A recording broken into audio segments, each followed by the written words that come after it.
How to add your logo to the viewer.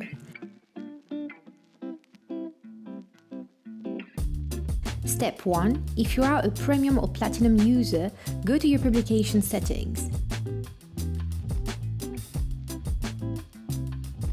Step 2. Go to the branding folder. Step 3. Enter the link of your file.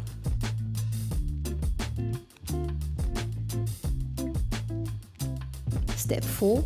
Enter a link destination.